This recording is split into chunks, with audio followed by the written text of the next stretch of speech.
before he walked on water, before he healed the sick, before he preached to the multitudes. He was just a carpenter from Nazareth. The creator of the universe, the one through whom all things were made, humbled himself to work with his hands, shaping wood, building tables, living as a common man among his creation. He wasn't born into wealth or power. He wasn't raised in palaces or surrounded by influence. He grew up in a small town under the care of Mary and Joseph. The world didn't notice him, but heaven knew who he was. He humbled himself. The King of Kings became a servant. The one who holds the stars chose to walk among the dust of the earth.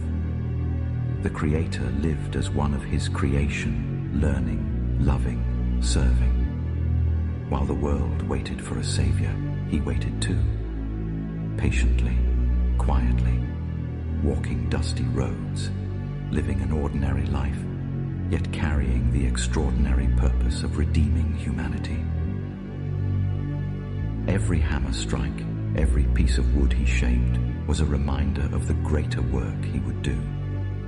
Not with nails and timber in a workshop, but with nails and a cross on Calvary.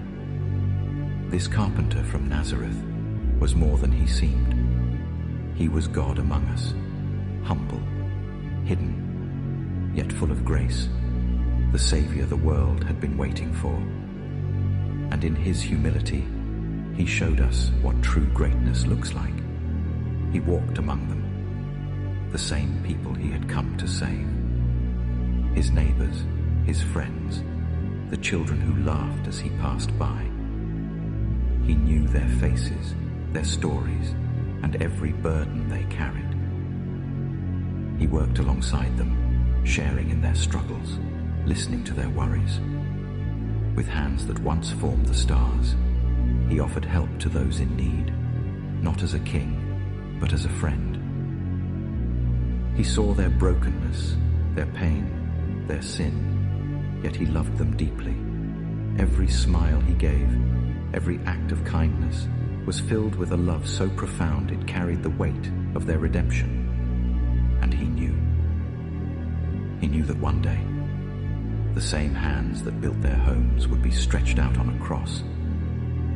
He knew that the laughter of children would be replaced with the cries of a crowd.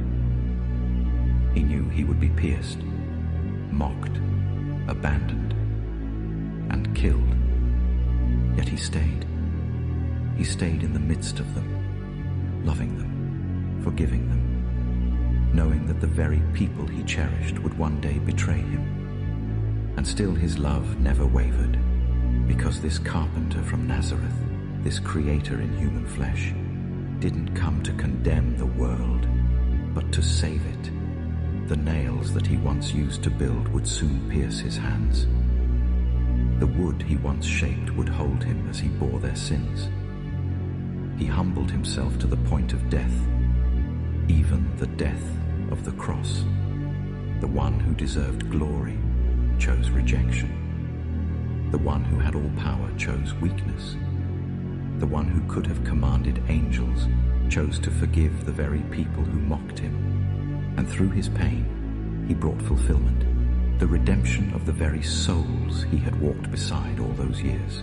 Oh, what love! The love of a carpenter, the love of a Savior who gave his all so that we might live. And in his sacrifice we see the depth of his heart, a love so powerful, so perfect, that it changes everything. This carpenter from Nazareth, the man from a small forgotten town, was not just a carpenter. He was the Son of God. He was and is everything the world had been waiting for. And through his humility, he showed us the greatest love the world will ever know.